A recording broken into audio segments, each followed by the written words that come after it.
Dentro de estos ejemplos podemos encontrar eh, diferentes situaciones. La primera es una en la cual tenemos un proyecto antiguo o digamos un proyecto existente y se busca hacer una ampliación o una mejora. Aquí es el primer punto de partida de la arquitectura deconstructivista. Y como hablábamos en el video anterior sobre romper el contexto, en este ejemplo de un museo, pues lo podemos encontrar bastante claro, ¿no? Elementos de mampostería como tabique, piedra y demás elementos fusionados con los nuevos materiales de acero, cristales y acabados, pues digamos un poco más modernos, ¿no? Pero vemos cómo estos dos espacios se utilizan para la misma función, pero lo que cambia drásticamente pues es la forma. Esta forma ya está un poquito más fumada, ¿no? Aún así podemos encontrar, si somos observadores, que los elementos interiores del proyecto siguen siendo ortogonales en su mayoría. Entonces, ¿cuál es una de las características de la arquitectura deconstructivista? Pues es que, digamos que ocupa un recurso económico mucho más grande y que aún así por dentro se mantienen funcionales en su mayoría, pero obviamente tal vez no se pueda hacer uso de espacios con estas formas, ¿no? Entonces también podemos llegar a la conclusión de que se pierde mucho espacio. No es una propuesta que sea, digamos, completamente útil, pero si su función principal es que su forma sea atractiva o que llame la atención en algún sentido, entonces sí lo cumple pues, con creces, ¿no? Tenemos el siguiente ejemplo, que como comentábamos antes es la Casa Danzante, un proyecto de bastante renombre, muy famoso, a cargo del arquitecto Frank Gehry. Personalmente, este arquitecto fue el que me impulsó en estudiar arquitectura, ya que las primeras obras que yo vi de él, pues eran en base a este tipo de arquitectura y se me hizo muy impresionante saber que pues ya se realizaban esta clase de proyectos, ¿no? Entonces, aquí vemos una mezcla tanto de tipología, como lo vemos acá en el fondo, en el contexto inmediato, como en el cambio de materiales drástico para la fachada, ¿no? Se supone que se llama la casa danzante porque es el concepto de una pareja de baile en el cual las curvas de este edificio es la curva de una persona cuando está bailando, ¿no? Entonces va un poco por ese sentido, ¿no? Eh, Continuamos con los ejemplos. Para este caso tenemos un dato que dice los arquitectos asumen el reto de liberar la arquitectura del poder de la estética. Intentan construir un edificio que abandone los principios fundamentales de la tectónica, o sea, la metodología básica, la cual por ejemplo ya hemos estado platicando, que es diagnóstico, análisis y proyecto, ¿no? Aunque los elementos de la arquitectura deconstructivista representan la ausencia de una dirección concreta, los deconstructivistas tienen un punto de referencia, el constructivismo y posmodernismo. Cuando hablamos de posmodernismo, nos referimos a este periodo en la historia, después de lo moderno, por así decirlo, en donde la arquitectura se empezó a volver en un 80% funcional o 90% y un 10% ya más formal. Entonces, el posmodernismo ya trajo elementos arquitectónicos muy específicos, empezó a hacer volúmenes un poco más simples, más sencillos, no tanto en grado de complejidad, sino en simplicidad. Y el deconstructivismo, perdón, fusiona estos nuevos elementos encontrados junto con una nueva forma de llevar, en este caso las ingenierías, que es la estructura como elemento de diseño, ¿no? Entonces, fusionamos el constructivismo con el postmodernismo y tenemos arquitectura deconstructivista. Aquí vemos un caso de un ejemplo completamente real y físico, al igual es una obra del arquitecto Frank Gehry.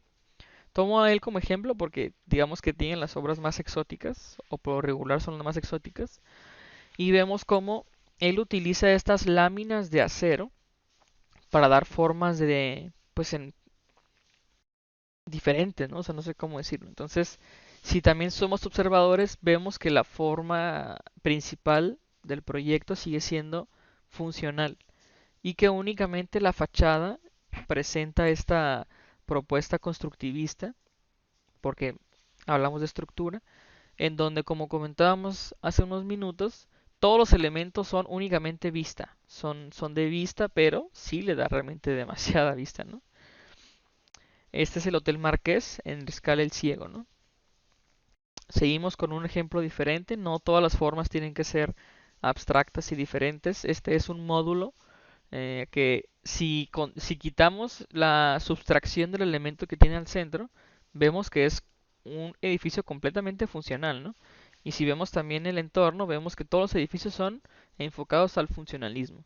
Pero esta forma interior donde ya se abulda aquí este cacho como una pancita y acá también tenemos diferentes elementos, ya nos da estas intenciones de deconstructivismo, ¿no? Cabe resaltar, es la primera mujer arquitecta en ganar el Pritzker de arquitectura, que es como el Nobel de arquitectura. Muy bien, también tenemos es un museo, es el Museo Louis Vuitton Foundation, igual por el arquitecto Frank Gehry y asociados, en donde básicamente Louis Vuitton les dice, ¿sabes qué? Pues ocupo un museo, ya tengo ese terreno, expresa tu arquitectura para yo meter N obras, ¿no? Entonces, cuando, cuando se llega a este nivel de arquitectura, hay que entender que los clientes te buscan. Y te buscan porque saben que tu estilo es muy específico, es de un modo específico, entonces buscan este tipo de arquitectura, en este caso muy abstracta, y ese es el resultado, ¿no? Aquí no se ve la imagen completa, pero más abajito ya está el acceso y esta es la forma principal del museo, ¿no? Una de las obras más famosas tenemos el Walt Disney Concert Hall, que aquí este es el ejemplo perfecto de entorno y contexto, ¿no? ¿Cuál es el entorno? Los edificios funcionalistas. Aquí también tenemos uno de los edificios más famosos de la historia que estuvo a cargo del arquitecto Mies van der Rohe, en donde podemos ver ya un cambio drástico, ¿no? Un cambio drástico en la arquitectura funcionalista, primeros edificios con una gran altura, con una diferente estructura y todo el entorno muy similar, hasta que llegamos aquí, en este cacho de terreno, un nuevo, un nuevo, una nueva área de museo, de conciertos, en donde vemos cómo se rompe completamente el contexto que venimos manejando acá y cuál se vuelve el elemento principal, pues esta estructura, ¿no? Al igual como comentábamos antes, se pierde mucho espacio, pero esto al ser una sala de conciertos, un museo de diferentes piezas, atrae demasiado a la gente, ¿no? Entonces se vuelve uno de los elementos principales en donde ya tendríamos que poner en la balanza de tal vez pueda gustar o no, pero que su función la ejerce bien, lo hace bastante bien, ¿no? También tenemos este ejemplo, aquí también es una secuencia de lo que hablábamos del museo anterior. Tenemos un elemento clásico, al igual, este sí es a cargo del arquitecto Zaha Hadid, que fusiona esta nueva ampliación, digamos, a la autoridad portuaria, ¿no? Entonces vemos el cambio drástico en la arquitectura de casi generacional y esta misma lógica fusión es la que da, digamos, la esencia principal del deconstructivismo, ¿no? Y por último tenemos una propuesta bastante famosa, esta es a cargo del arquitecto Rem Koolhaas, en donde aquí lo que predomina es la estructura. Si ustedes se dan cuenta, vemos aquí la estructura reticular, pum, pum, pum, pum, pum, todo cubierto de cristal. Y aquí tenemos un piso para el interior con un volado de una dimensión grandísima, ¿no? Entonces fusionamos el estudio de la estructura junto con, junto con los materiales más modernos, ¿no? Entonces esto es lo que tenemos que hacer. Esto es lo que hay que hacer para nuestro ejercicio. El ejercicio va a constar de tomar un proyecto sencillo, básico, como les comentaba, una casa, un museo, un lugar, y hacer un bosquejo en el formato que se pidió para que se pueda llegar a este tipo de arquitectura. Va a ser una propuesta nueva, va a ser a mano y va a ser completamente libre y moldeable a su idea. ¿Sale? Entonces vamos a irnos por ese rubro. Puede ser a mano, puede ser digital. Hagan su mejor esfuerzo y pues mucha suerte, ¿no?